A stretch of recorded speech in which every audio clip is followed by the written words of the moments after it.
우리가 볼 때는 창세기부터 요한계시까지 배경, 역사적인 배경, 그러니까 어느 시대에 기록이 됐는가, 또 누가 기록을 했는가, 수신자는 누군가, 이게 다 있어요. 그래서 역사적 배경, 문화적 배경, 지리적 배경, 이런 성경의 기록 배경을 무시하고 우리가 성경을 보면요, 하나님의 의도를 알기가 어렵습니다. 제가 말씀드리잖아요. 성경은 다 의도가 있어요. intention. 하나님의 의도가 있습니다. 하나님께서 그렇게 말씀하실 때는 의도가 있는 거예요. 이 하나님의 의도를 우리가 파악하는 것이 하나님의 뜻을 알아가는 것이고요. 성경을 우리가 아무리 많이 공부하고 아무리 많이 읽어도 성경의 의도를 모르면 우리가 어떻게 보면 삼천포로 빠지는 거예요. 헛다리 짚는 거예요. 헛다리. 그래서 우리가 이렇게 보면 설교를 하는 분들이 헛다리 짚는 분이 많이 있더라고요. 그 말씀을 주신 의도는 저게 아닌데 성경을 읽어놓고는 다른 얘기하고 있는 거예요. 정치 얘기한다거나 경제 얘기한다거나, 물론 할 수는 있죠. 근데 그 본문과 관련된 얘기를 하면 괜찮아요. 그런데 본문과 관련된 전혀 다른 엉뚱한 얘기를 하니까 이게 삼천포로 빠진다. 그래서 설교를 하는 분들이나 성경을 읽는 분들, 묵상하는 분들은요, 반드시 기본 의도를 알아야 돼요. 오늘 빌립보서 1장을 공부하면 빌립보서에서 왜 이런 말씀을 하셨는가, 그 배경이 매우 중요하다. 그래서 항상 서두에서는 배경을 공부합니다. 자, 배경 먼저 보겠습니다. 명칭과 기록자입니다. 빌립보서는 지난주에 공부한 에베소서처럼 사도 바울이, 거기 줄봅시다. 사도 바울이 로마의 감옥에서 기록한 옥중 서신 중에 하나, 그리고 빌립보 교회에 보낸 서신이다.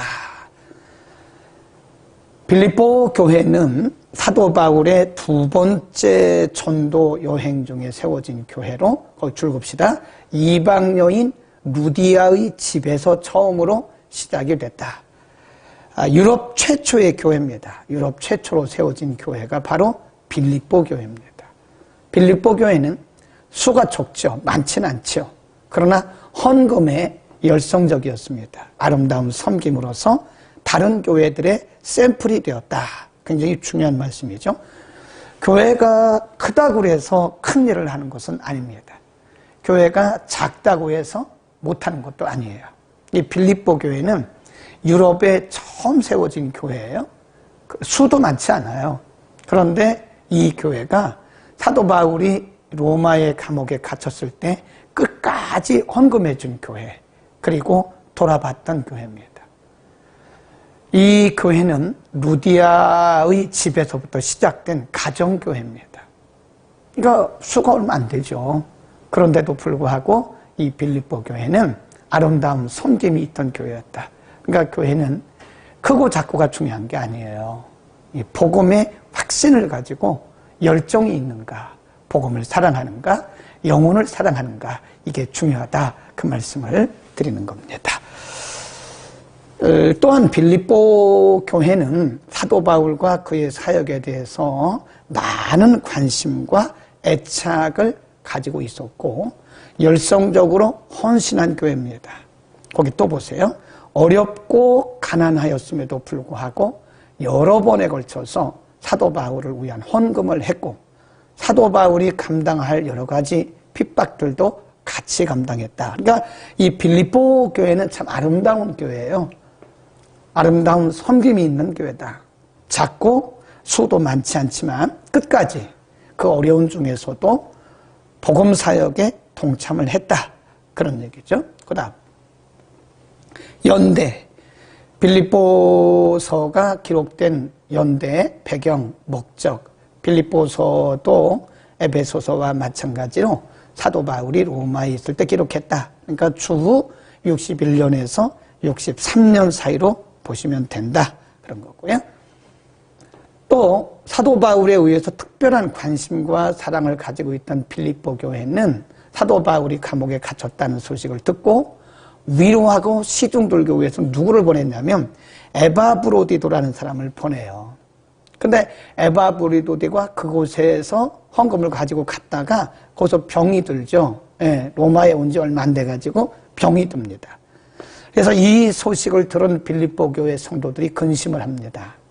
이 소식을 들은 사도 바울은 하나님의 은혜로 에바브로디도의 병이 회복되자 다시 그를 빌립보 교회로 보내면서 성도들을 위로하고 뜨거운 헌신과 수고에 대해서 감사하기 위해서다. 그래서 사실은 이 빌립보 교회는 어떻게 보면 사도 바울이 자신의 복음 사역을 위해서 헌신해준 이 빌립보 교회와 그리고 교회 안에 특별한 마음을 가지고 헌신하는 성도들에 대한 감사를 전하기 위한 서신이다. 참 중요하죠. 이 사역자들도 사람이기 때문에 인간적으로 사람을 돕는 것이 아니라 동역, 복음을 위한 일에 동역하는 자들에 대한 이런 감사의 마음이 있죠. 그러니까 여러분 우리가 히브리서의 13장에도 보면 사역자들이 걱정하게 하지 마라. 근심으로 그 일을 하게 하지 마라. 그리하면 너희에게 뭐가 없다? 유익이 없느니라. 반대죠. 그런 것과는 다르게 빌립보 교회는 사도 바울이 복음을 전하다가 로마의 감옥에 갇혔을 때 끝까지 헌금을 보내주고 위로해주고 또 사람을 보내서 용기를 주었던 교회. 예. 그래서 개인적으로 감사의 표를 하고 있는 겁니다. 개인적으로 감사를 표하고 있는 서신이 빌립보서다. 이렇게 보시면 되겠습니다. 그래서 우리는 사역자들에게 기쁨이 돼야지 사역자들에게 근심거리가 돼서는 절대 우리에게 유익이 없다. 꼭 기억하시기를 바랍니다. 요 도표를 보면 쭉 보세요. 빌립보, 에베소, 빌립보, 골로새, 빌레몬이 바로 로마 감옥에 투옥되었을 때 61년에서 68년 혹은 63년 요 사이에 기록된 것이다. 61년에서 63년 사이다. 그 다음 이거는 참고적으로 여러분이 보셔야 됩니다. 참고적으로 빌립보가 어디냐 여기라는 것을 알려드리는 거죠. 지난주에 공부했던 에베소는 여기입니다. 에베소서는 이 지역이죠. 그 다음에 여기 갈라디아서 공부했죠. 우리가 갈라디아서는 이 지역으로 이렇게 되어 있는데 여기를 북갈라디아라고 여기를 남갈라디아라 그래요.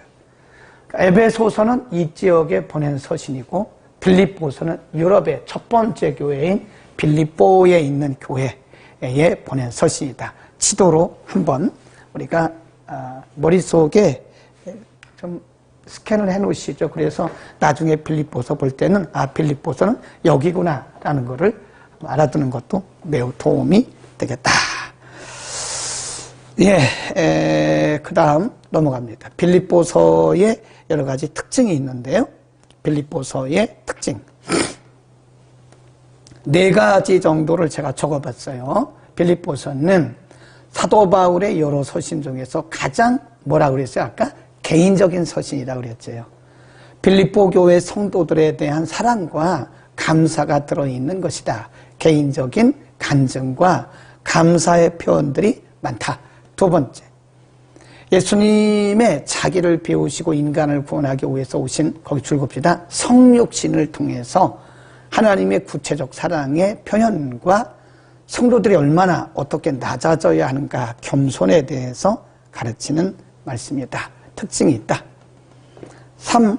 빌립보서는 기쁨의 서신이라고 불릴 만큼 기쁨이라고 하는 단어가 많이 등장합니다. 그래서 기쁨 이렇게 명사형으로 쓴 것이 5번, 기뻐하라라고 하는 동사형이 11번 나타난다.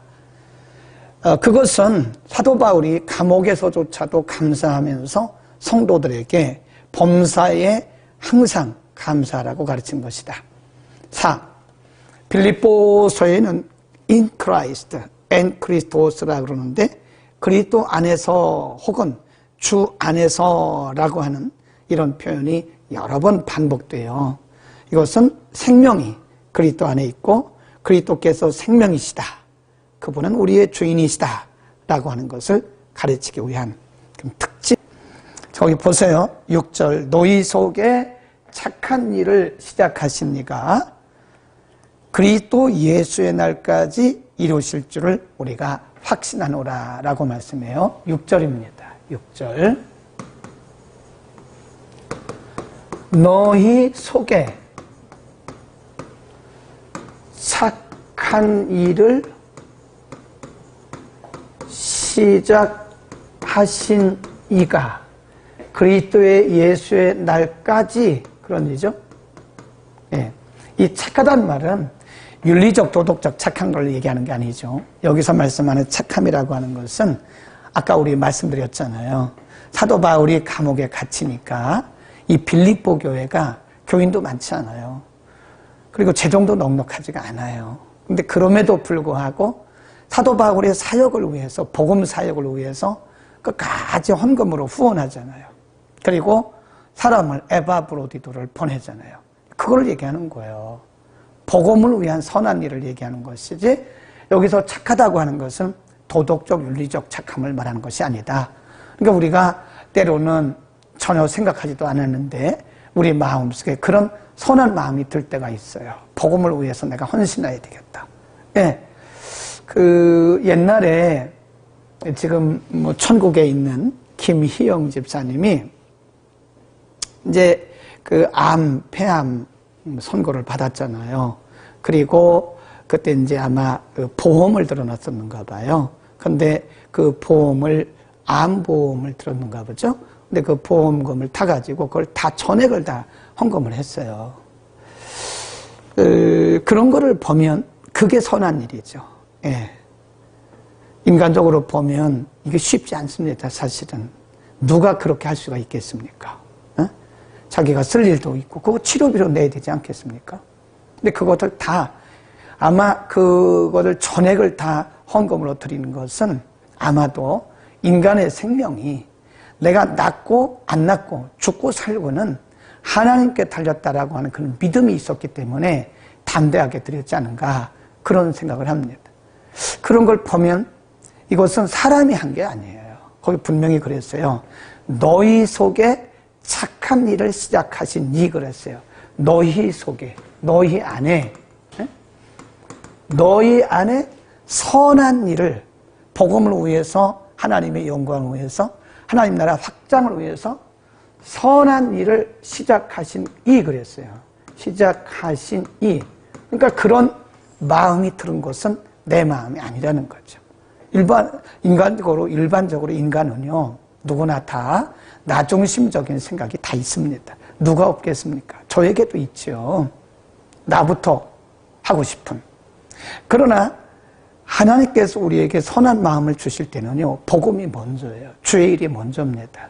그래서 지금 사도 바울이 빌립보 교회 성도들에게 칭찬을 하면서 너희들에게, 여러분들에게 이와 같이 아름다운 마음을 주셨는데 성령께서 그 마음을 변치 않고 끝까지, 우리 주님 오실 때까지, 여러분이 생명이 다할 때까지 그 마음이 있기를 바란다라고 하는 기도예요, 기도. 그러니까 여러분, 우리 자신에게도 그런 기도 해야 될 거예요. 하나님, 저에게 선한 마음을 주십시오. 복음의 진보와 하나님의 영광과 하나님 나라 확장을 위해서 선한 마음을 주십시오. 아낌없이 헌신할 수 있는, 자기 돈 아까우지 않은 사람이 누가 있겠습니까? 헌신할 수 있는 마음을 주십시오. 그리고 그것이 일회성으로 끝나는 것이 아니라 끝까지 할 수 있도록 도와주세요. 그런 마음을 위해서 기도 한번 하라고요. 그게 하나님이 기뻐하시는 기도고요. 그런 마음을 가졌다면 하나님은 플러스 알파의 복을 주세요. 아멘. 그 다음 보겠습니다. 그 다음 12절 보세요. 형제들아, 나의 당한 일이 뭘까요? 감옥에 갇힌 걸 얘기하는 거예요.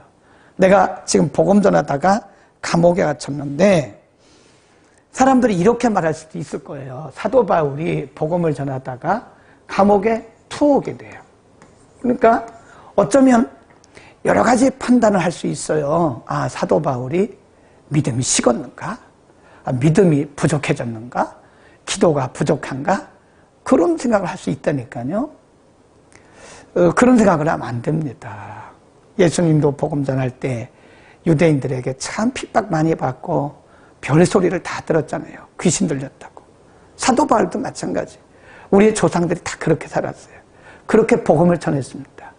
그러니까 사도 바울이 로마의 감옥에 갇히니까 여러 가지 증상들, 반응들이 있는데 어떤 분들은 그럼에도 불구하고 이것은 하나님의 뜻 가운데 된 것이다 라고 보는 사람이 있고, 어떤 사람들은 사도가 왜 어째서 감옥에 갇히는가 라고 부정적으로 보는 사람들도 있다는 거예요. 그래서 사도 바울이 감옥에 갇히게 되니까 부정적으로 불신앙적으로 보는 사람들은 마음이 절망하죠. 낙심하죠. 사도 바울을 굉장히 의지하고 따랐던 사람들이 사도 바울이 감옥에 갇히게 되니까 생각이 많은 거죠. 이게 어떻게 된 건가? 그래서 그 문제를 사도 바울이 지금 이렇게 설명을 하고 있는 거예요. 12절. 형제들아, 나의 당한 일이 도리어 복음의 뭐가 됐대요? 진보. 복음의 진보가 된 줄을 너희가 알기를 원하노라. 이러므로 나의 매임이란 말은 투옥이에요. 내가 감옥에 갇힌 것이 그리스도 안에서 온 시위대안과 모든 사람에게 나타났으니. 14절. 형제 중 다수가 나의 매임을 인하여 주 안에서 신뢰함으로 겁없이 하나님의 말씀을 더욱 담대히 말하게 되었느니라. 그러나 15절. 어떤 이들은 투기와 분쟁으로, 어떤 이들은 착한 뜻으로 그리스도를 전파하니 이들은 내가 복음을 변명하기 위하여 세우심을 받은 줄 알고 사랑으로 하나 저들은, 이 말이 이들은 저들은 그러다. 16절에서는 이들은 선한 뜻으로 복음을 전하는 사람.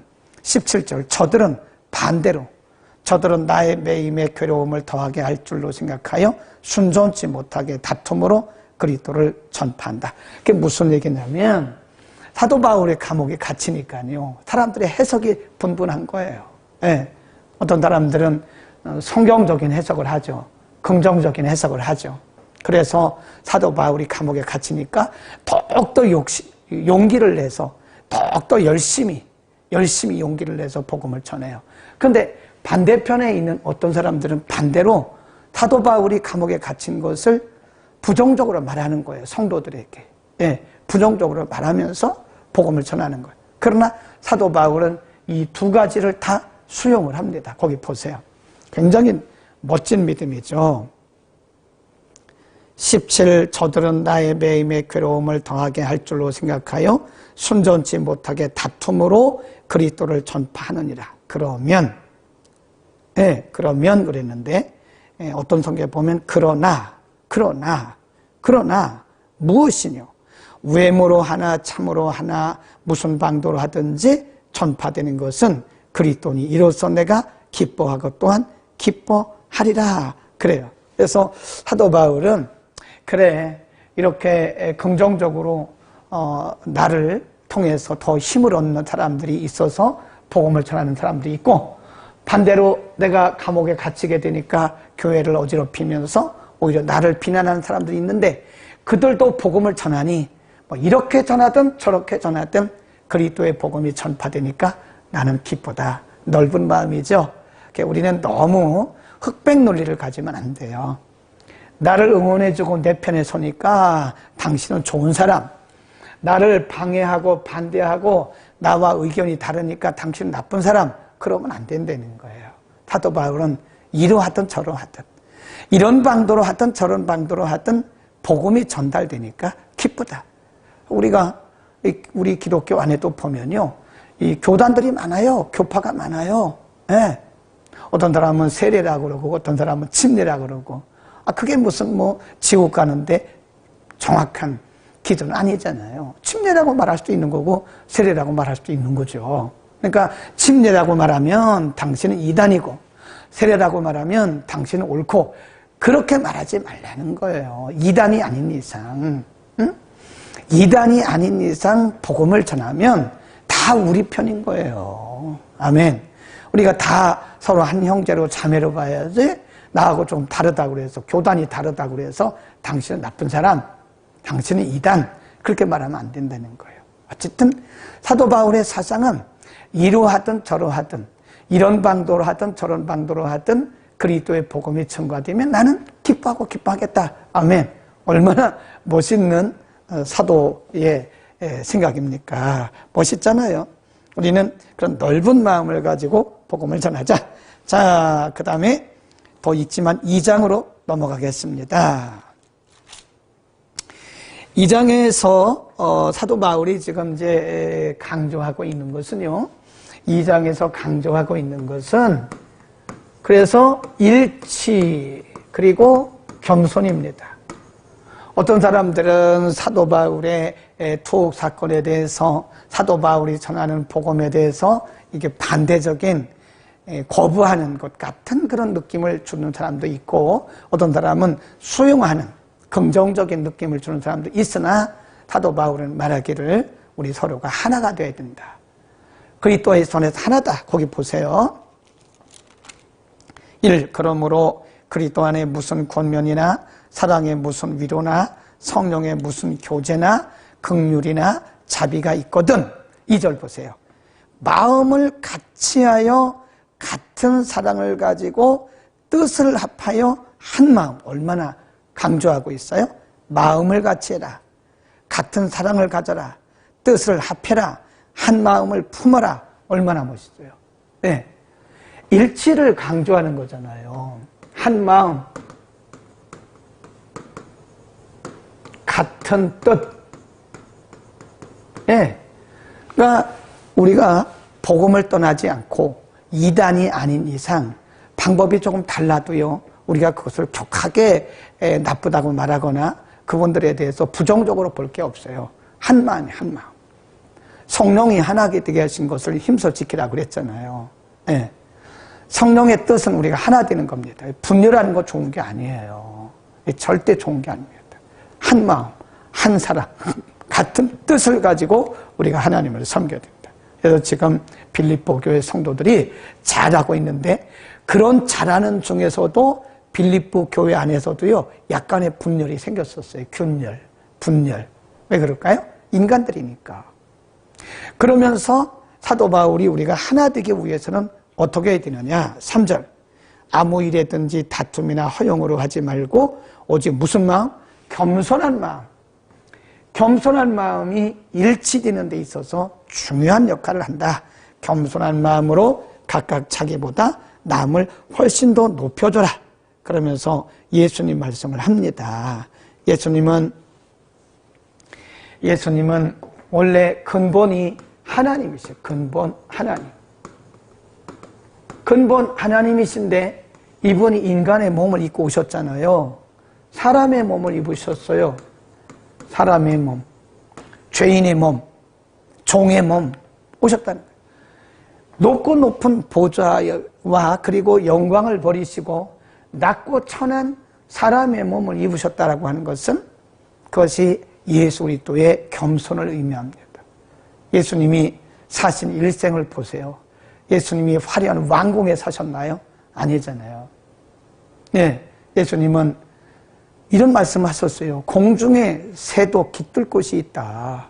그런데 인자는 깃들 곳이 없다. 태어나신 것조차도 마구간에서 태어나시죠. 예수님이 아주 그 시대에 높은 권세 있는 사람들과 함께 늘 식사하고 그랬나요? 아니잖아요. 죄인들, 세리들, 도적들, 사람들에게 멸시받고 사람들에게 버림받은 사람들과 늘 함께, 그게 겸손인 거예요. 응? 그래서 여러분, 우리가 복음으로 산다는 것은 나를 낮추는 겁니다. 나는 이 정도 교회 나와서는 안 된다고. 나는 더 큰 교회 나가야 된다고. 얼마나 교만인지 아세요? 그게 뭘 그렇게 대단하다고 나는 이 정도 교회 나오면 안 된다고 그런 말을 합니까? 낮고 천한 죄인의 모습으로 오신 것처럼 우리가 낮아지지 않고는 안 돼요. 교회가 왜 분열하는 거예요, 도대체? 교회가 왜 분열하죠? 왜 분쟁하죠? 내가 잘났다고 그러니까 그런 거예요. 내가 내 생각이 옳다고 생각하니까 자기 주장을 하다 보니까 분쟁하는 거 아닙니까? 내 생각 내려놔 보세요. 그래, 내 생각이 틀릴 수 있지.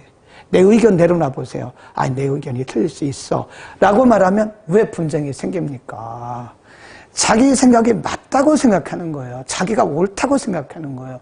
자기가 기준이 되는 거예요. 그러니까 분열하고 분쟁하는 거 아닙니까?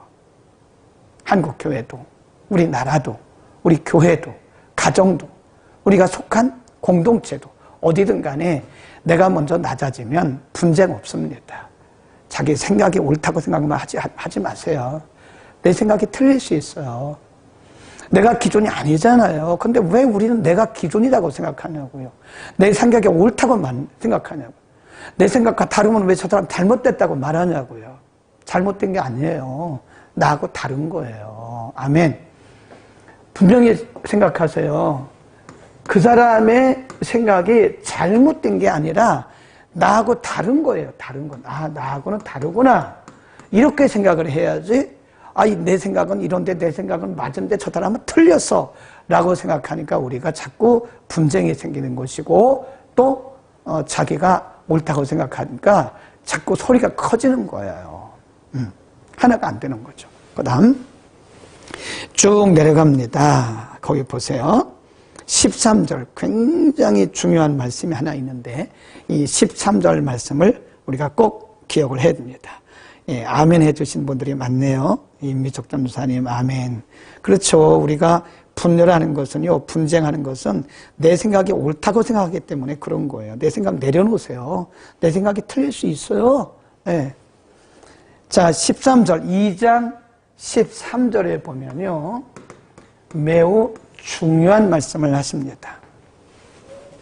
너희 안에서 행하시는 이는 누구래요? 하나님. 너희 안에서 행하시는 이는 하나님이시니 자기의 기쁘신 뜻을 위하여 너희 뭘 두고? 소원.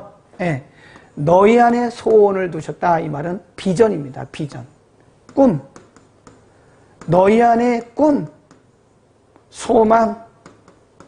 너희 안에 소원을 두고 행하신다. 자기의 거룩하신 기쁘신 뜻을 위하여 너희 안에 소원을 두고 행하시나니 14절 그러므로 모든 일을 원망과 시비가 없이 하라. 예. 너희 안에 소원을 두고 행하시는 이는 하나님이시라는 거예요. 우리 안에 거룩한 마음이 들어있는 거예요. 그거 내 마음이 아니에요. 인간은 근본적으로 죄성을 가지고 있기 때문에 우리는 그런 거룩한 마음을 가질 수가 없습니다. 우리 안에 거룩한 마음을 주시고 선한 마음을 주신 것은 하나님의 기쁘신 뜻을 이루기 위해서 주신 거예요. 아멘. 아멘. 그래서 원망과 시비 없이 하라는 거예요. 하나님의 일은 원망하면서 시기하면서 분쟁하면서 하는 것은 그 하나님의 일을 하는 올바른 자세가 아니에요. 하나님의 일은 원망과 시비 없이. 그래서 기도해야 되는 거예요. 뭐가 하나님의 뜻인지 우리가 알아야 되고. 굉장히 중요한 말씀을 드렸습니다. 자, 에바브로디도에 대한 말씀을 잠깐 하고 있어요. 25절. 그러나 에바브로디도를 너희에게 보내는 것이 필요한 줄로 생각하노니 이는 나의 형제요 함께 수고하고 함께 군사된 자요 너희 사자로 나의 쓸 것을 돕는 자라.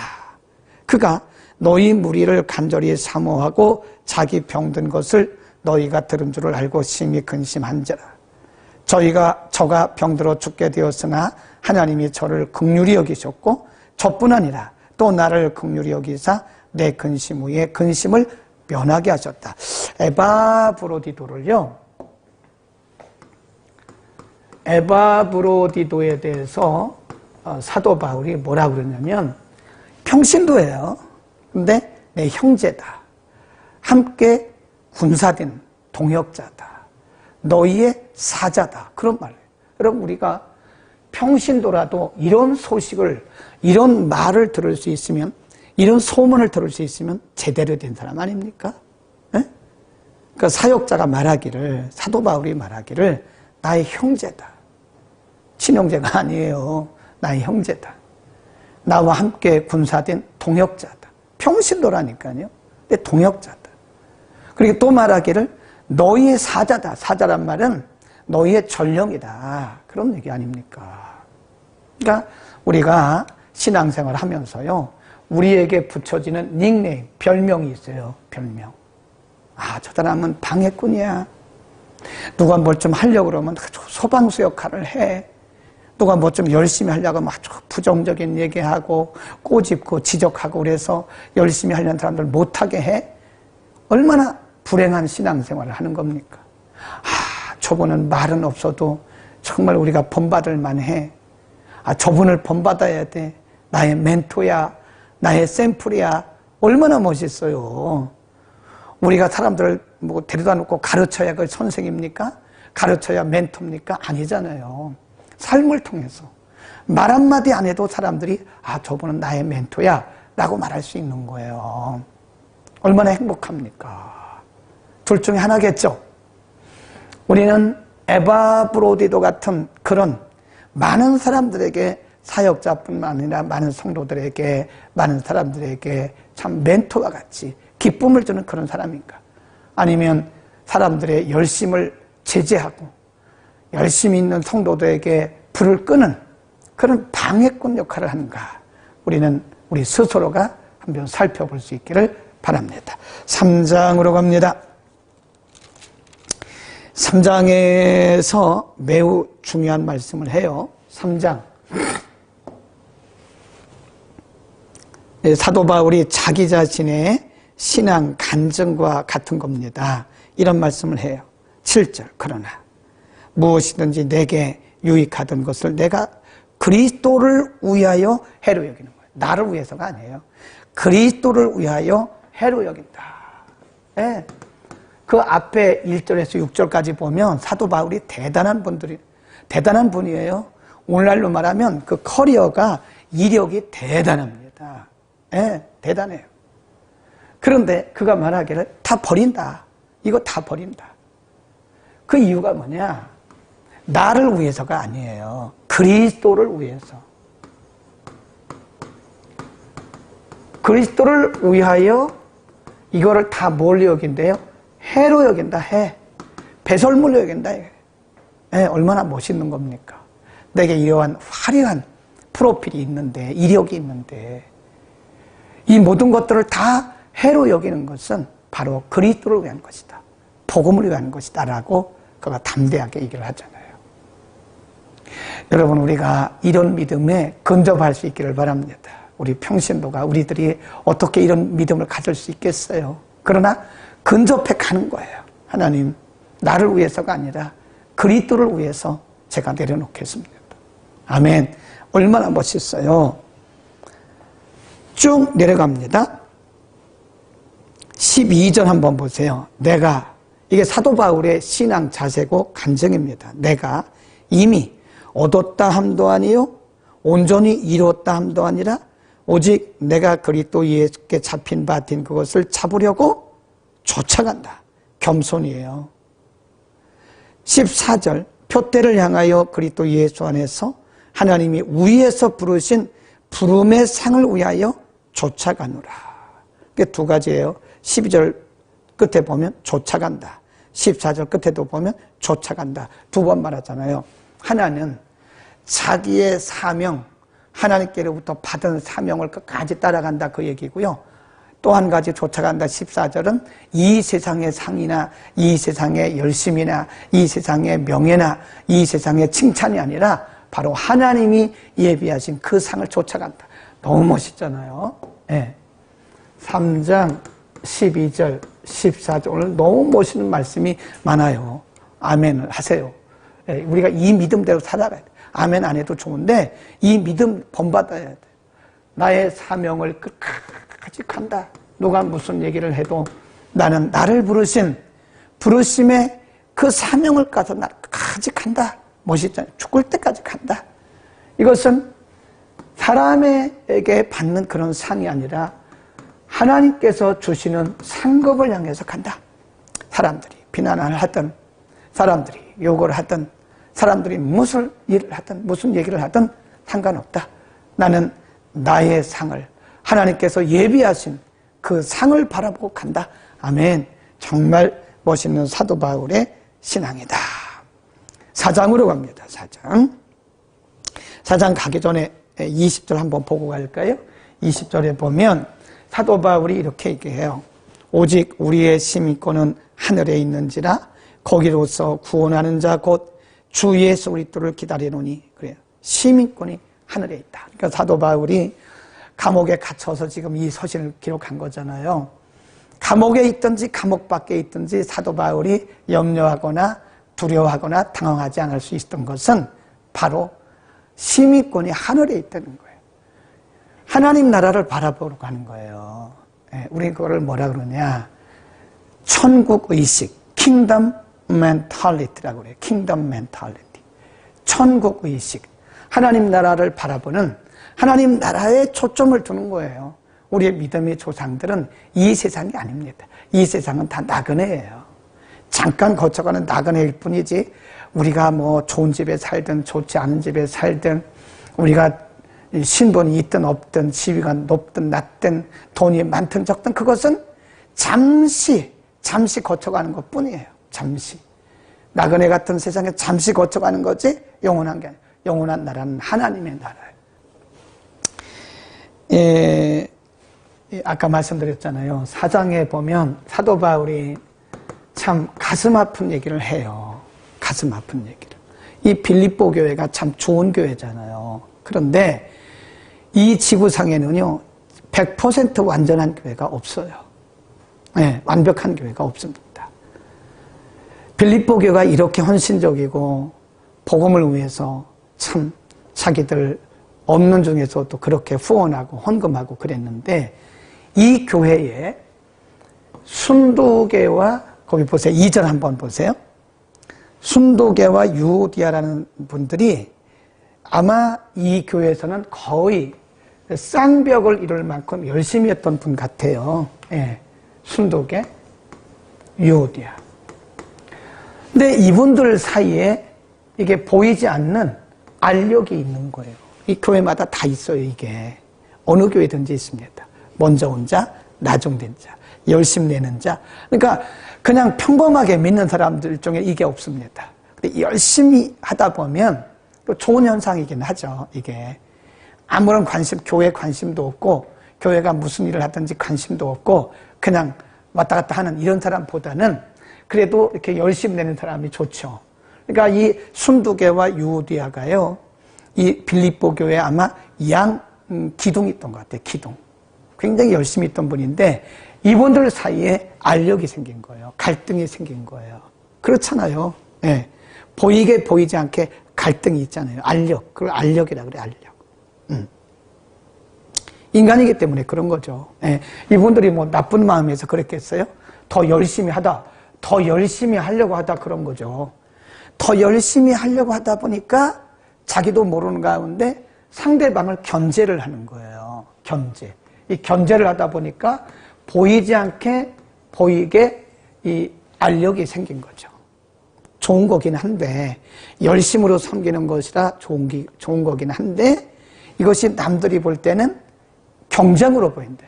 경쟁으로 보이고, 경쟁을 뛰어넘어서 뭐로 보여요? 분쟁으로 보인다. 분쟁. 경쟁을 넘어서 분쟁이 되면 다른 사람들이 볼 때 아름답지가 않죠. 주의를 하면서. 그래서 사도 바울이 이 두 사람에게 이렇게 얘기를 해요. 2절 보세요. 내가 유오디아를 권하고 순두계를 권하노니 주 안에서 같은 마음을 품어라. 한 마음으로 해라. 한 마음으로. 네. 우리가 이제 가정에서 얘기를 한번 보면요. 가정에서 얘기를 한번 들어보면 이 둘을 놓고요. 이제 얘기를 보면 언니하고 언니가 20살이야. 동생이 18살이에요. 그 2살 터울이니까 싸움하죠. 예, 싸움하면 크는 거죠. 그러니까 서로 싸움을 하는 거예요. 그러면 엄마가 이 둘을 다 혼냅니까? 누구를 먼저 혼내죠? 동생 혼내요? 야, 언니한테 그러면 안 돼. 이럽니까? 아니면 언니가 참아. 그럽니까? 어떤 게 맞아요? 동생한테, 물론 둘 다 혼내겠죠. 공평하게. 동생한테, 야, 너 언니한테 왜 그래? 그래요? 그럴 수 있죠. 그런데 실질적으로 누구를 더 혼내냐면 언니를 혼내요. 언니를. 네가 참아. 네가 2살 많잖아. 네가 참아. 그런 거예요. 이해하시죠? 그게 부모의 마음인 거예요. 동생은 아무래도 나이가 어리니까 네가 더 어른이잖아. 네가 더 언니잖아. 2살 많잖아. 참아. 교회도 마찬가지예요. 교회도 어떤 분들이 그런다. 목사님 왜 나만 혼내냐고. 힘을 없어서 그런 거예요. 그걸 모르고 막 시험 드는 사람도 있고 어떤 분은 상처받더라고요. 목사님이 불공평하게 말이야. 우리가 또 다 같이 잘못했는데 왜 나만 혼내고 나만 그렇게 지청구하냐고. 그거는요. 목사님이 인정했다는 표예요. 그게. 아멘. 예, 인정했다는 표예요. 힘을 없으니까 더 그러는 거예요. 힘을 없는 사람에게 아이 권사님이 참아주시죠. 권사님이 이해하세요. 권사님이 그냥 이해하세요. 이렇게 말하는 거지. 왜 나보고만 이해하라고 그러냐고. 이 사람이 잘못했는데. 그러면 대화가 안 되는 거죠. 그러니까 목사님이 예를 들어서 그렇게 아이 권사님이 참으세요. 이해하세요. 이렇게 말하는 것은 이 권사님을 인정했다는 거예요. 한 수 위로받다는 거예요. 이해하시죠? 그러니까 왜 나만 지청구하고 나만 혼내고 나한테만 그러냐고 그런 얘기 하면 의도를 모르는 거예요. 이 지도자의 의도를 모르기 때문에 그런 거예요. 그러니까 지금 순두계하고 유오디아를 지금 사실은 사도 바울이 책망하면서 열심은 좋으나 열심히 있는 것은 좋으나 잘못하면 경쟁과 분쟁으로 볼 수 있기 때문에 한 마음으로 해라. 한 마음으로. 여러분 중요합니다. 주의 일은요. 주를 위한 거예요. 누구를 위한 게 아니에요. 목사를 위한 것도 아니에요. 그래서 한 마음을 가지고 해야 돼. 내가 내려놔야 돼. 오늘 말씀에서 계속 강조하고 있는 것이 뭐예요? 나를 내려놔야 됩니다. 내 생각도 내려놔야 돼. 내가 옳다고 막 주장하지 마세요. 그럼 분열 생겨요. 분쟁 생겨요. 조금 봐도 못 본 척 좀 하세요. 본 거 다 지적하면요. 제가 더 많이 할 수 있어요. 내 생각대로 다 말하고 내가 본 거 다 말하고 그러면 뭐가 생겨요? 분쟁이 생긴다니까. 분쟁. 예. 분쟁과 분열이 생겨서 교회가 아주 이게 어렵습니다. 그러니까 지금 유디아와 순도계가 좋은 의미로 그렇게 했지만 사도 바울이 가슴이 아픈 거예요. 하나로 하십시오. 한 마음으로 하십시오. 아멘. 내려놓읍시다. 여러분 생각이 다 맞는 게 아니에요. 여러분 그 경험이 다 맞는 게 아니에요. 틀릴 수 있어요. 그런데 나를 주장하다 보면 안 돼요. 지적하고 또 막 그렇게 판단하고 예수님이 그랬잖아요. 마태복음 7장에 보면 너희의 비난하는 그 비난은 너희가 비난을 받는다. 너희의 헤아리는 그 헤아림으로 너희가 헤아림을 받는다 그러잖아요. 때로는 기다려주는 게 필요해요. 저는 부분이 약한 부분이 있어도 저분이 저를 보고 약하구나. 조금 나아지겠지 하고 이렇게 해야지 이거를 왜 이러냐고 그러면 더 이상 그 사람은요 잘할 수가 없어요. 애들도 마찬가지예요. 아멘. 자, 그런 거를 오늘 공부를 했고요. 쭉 내려갑니다. 4장 11절 내가 궁핍으로 말하는 것이 아니라 어떠한 형편에든지 내가 자족하기를 배웠노니 내가 비천에 처할 줄도 알고 풍부에 처할 줄도 알아. 모든 일에 배고프며 배부르며 배고픔과 풍부와 궁핍에도 뭘 배웠다고 그래요? 일체 비결을 배웠다. 이게 아무나 할 수 있는 얘기가 아닙니다. 예. 그러니까 우리가 그런 얘기 하잖아요. 산전, 수전, 공중전. 예. 산전, 물, 수전, 공중전. 산전, 수전, 공중전을 다 거친 신앙인들은요, 비결이 있어요, 비결. 그래서 풍부할 때도 풍부할 대로 자기가 적응을 하고, 또 가난하면 가난한 대로 적응을 하고, 가난하다고 해서 막 또 그냥 절망하고 나는 왜 그러냐고 그러지 않고, 풍부하다고 또 나는 믿음이 좋아서 하나님 축복하셨다고 그렇게 자랑하지 않고 교만하지 않고, 이걸 뭐라 그래요 우리가? 일희일비. 일희일비. 여기가 기쁠 희자예요. 여기가 슬플 비자입니다. 일이 하나 일자예요. 그러니까 어떤 때는 막 흥분해서 기뻐하다가 어떤 때는 저 지옥의 나락으로 떨어져가지고 슬퍼하고, 이게 일희일비입니다. 인간이 다 그럴 수 있죠, 뭐. 인간이 다 일희일비 할 수 있죠. 근데 이게 갭이 크면, 간격이 크면 그만큼 우리가 성숙하지 못했다는 거예요. 그러지 말라는 거예요. 이렇게 쉽지 않죠? 근데 사도 바울이 말하기를 나는 그렇게 하지 않는다. 일체의 비결을 배웠다. 배부를 때도 하나님께서 주신 은혜로 알고 겸손하고, 배고플 때도 내가 지금 배고파야 할 시기이기 때문에 하나님께서 이런 환경을 주셨다라고 생각하는 거예요. 믿는 거예요. 그래도 그때도 하나님을 바라보고, 내가 어렵다고 그래서 절망하고 하나님이 계시냐, 하나님 내 기도 왜 안 들어주시냐, 그렇지 않고 이것도 뭔가 하나님의 뜻이 있을 거다, 이것도 내가 경험해야 할 부분이다라고 믿고 가는 거예요. 믿음으로 하나님 바라보는 거예요. 그리고 잘 될 때도 내가 잘나서 그런 게 아니라, 내가 믿음 좋아서 그런 것이 아니라 하나님이 이렇게 나를 높이신 데도 이유가 있겠구나, 그렇게 겸손한 거죠. 그게 일체의 비결이라는 거예요. 아멘. 멋있죠? 우리가 이런 믿음을 가질 수 있기를 바라고, 마지막으로 13절 거기 보면 그 주어 부분이 뭐냐면요, 내게 능력 주시는 자 안에서예요. 일체의 비결을 깨닫고 나니까 사도 바울의 고백이 뭐냐, 나는 할 수 없어요. 그러나 하나님이 능력만 주시면 나는 할 수 없어요. 그러나 하나님이 내게 할 수 있게만 하시면 할 수 있다. 불가능이 없다, 이게. 네, 나는 할 수 없죠. 우리는 할 수 없죠. 그런데 하나님이 능력 주시면, 하나님이 하게 하시면 할 수 있다라고 하는 그 믿음. 그래서 우리 믿는 사람들은요, 모든 가능성을 다 열어놔야 돼요. 아멘. 지금까지 안 됐어도 하나님이 하게 하시면 되는 거예요. 지금까지 치료가 안 됐어도 하나님이 치료하시면 되는 거예요. 아멘. 근데 우리는 자꾸 우리의 생각과 경험에 딱 고정되어 있는 거예요. 어? 모든 가능성을 열어놓자, 이제. 모든 가능성을 뭘로? 믿음으로 바라보고 믿음으로 내려놓자. 아멘. 멋있는 믿음이잖아요. 일체의 비결을 배우고 나니까, 일체의 비결을 터득하고 나니까 이런 고백이 나오는 거예요. 그러니까 사람이 산전수전 공중전 경험해봐야 알아요. 요즘 사람들이 고생 안 해봤어요. 네. 배고픈 사람의 심정을 모릅니다. 몰라요.